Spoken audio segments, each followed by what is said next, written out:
कथा लेते हैं। जो जंगल में कुटिया बांधकर रह रहा था, कृष्ण भक्त था, काफी साल से भगवान कृष्ण की भक्ति में डूबा हुआ था, अपने कुटिया में रहता था, अपना रूटीन करता था, भक्ति में जो भी भाव था उसमें वो पड़ा रहता था। बहुत साल चले गए, अब जंगल था, तो एक जंगल में एक नया शिकारी आ जाता है। तो शिकारी नया था, उसको किसी ने बोला था कि इस जंगल में बहुत सारे प्राणी हैं, तुझे शिकार अच्छी तरह से मिल जाएगी। तो इसलिए वो आ जाता है, वो जंगल में अंदर अंदर चला जाता है। तो उसको प्यास लगी होती है, भूख भी लगी है, तो उसे वो कुटिया दिखाई देती है, जिस कुटिया के अंदर संत रहता था।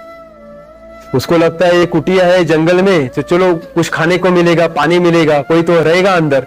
तो दरवाजा खटखटाता है, अंदर से संत बाहर आते हैं, पूछते भाई कौन हो? बोलते मैं एक शिकारी हूँ, शिकार के लिए आया, मुझे प्यास लगी थी, भूख भी लगी थी, सोचा कि आपके पास कुछ मिले, इसलिए मैं आपका दरवाजा खटखटा। तो शिकारी पूछता है कि आप कौन हो? तो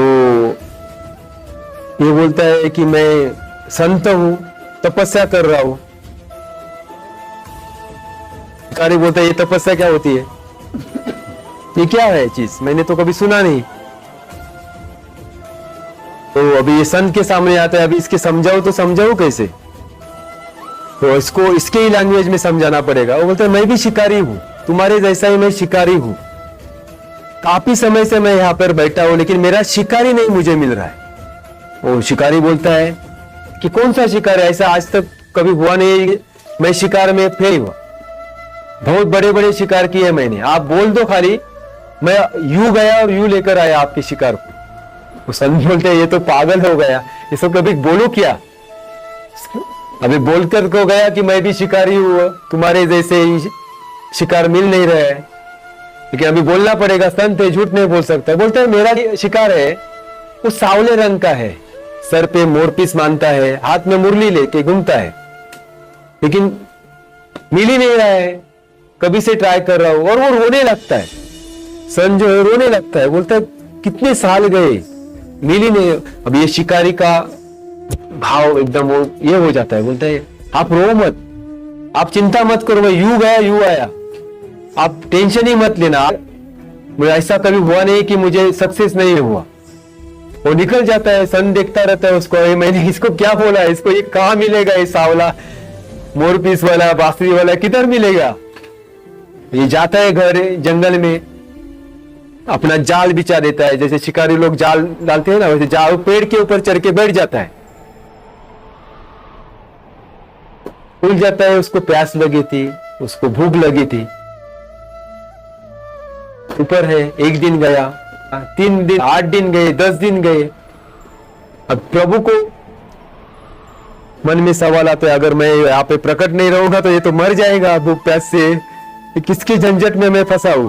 तो प्रभु प्रकट हो जाते हैं, साक्षात कृष्ण भगवान आ जाते, आना पड़ता है उनको, और खुद ही आकर वो जाले में अटक जाते हैं।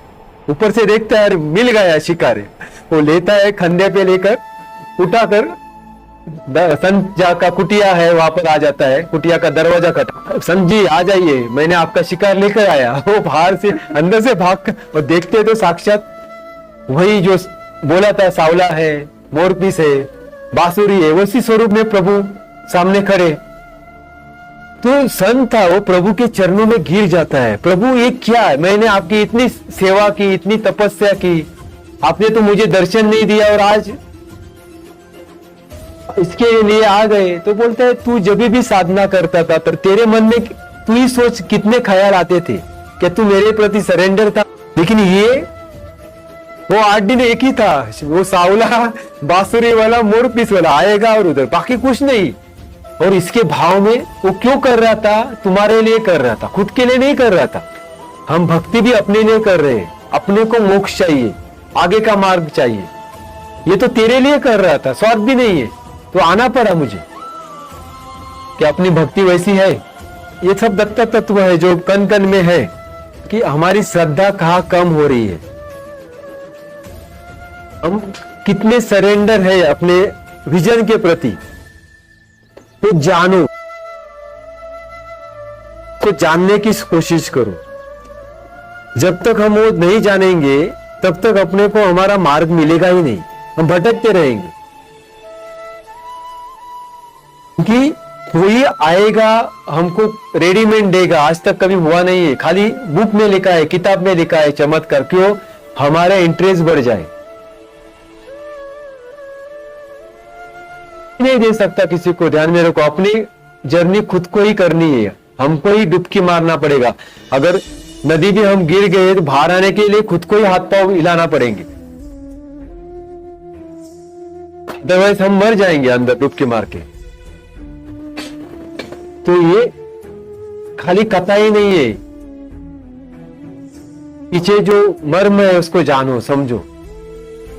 अगर उस मर्म को पकड़ लेंगे ना तो आपके साथ आगे जो भी होगा आप देखो मैजिक की तरह होना शुरू हो जाए। ओम आनंद ओम।